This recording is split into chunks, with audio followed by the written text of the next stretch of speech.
ujian doktor?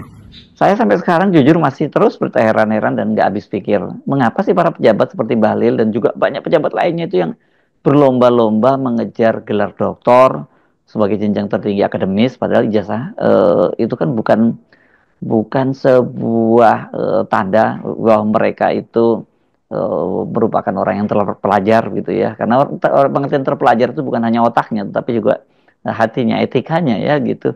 Dan mereka kan juga nggak ada guna. Gelar-gelar doktor itu harusnya itu kan jadi semacam ini ya, apalah ya, jadi tak tujuan dari para orang yang ada di kampus, para akademisi, bukan para pejabat pejabat seperti Bahlil. Karena itu kualitas karya akademis itu bukan S1, S2, S3, tapi apa yang Anda dalilkan dan Anda bisa dalami secara metodologi. Saya tahu banyak skripsi bahkan yang lebih pintar dari disertasi itu.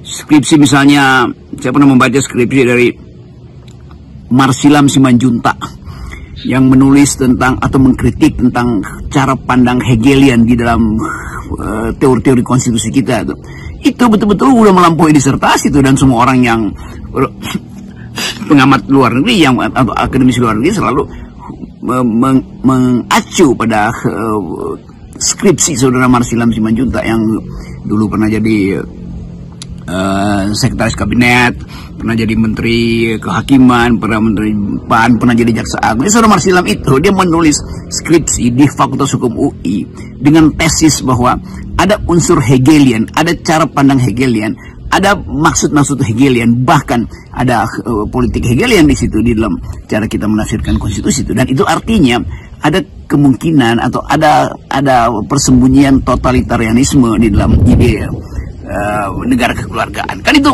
betul-betul skripsi yang bahkan mengubah cara masuk hukum menulis skripsi kan.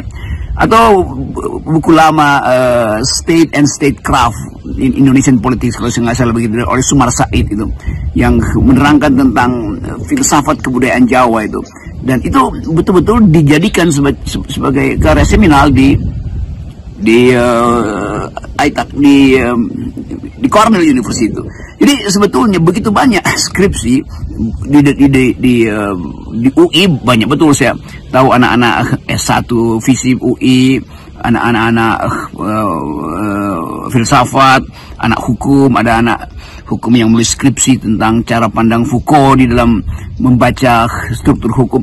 Kan itu semuanya karena ada kuriositas dari mahasiswa untuk mencapai tingkat tertinggi kepuasan intelektualnya tuh.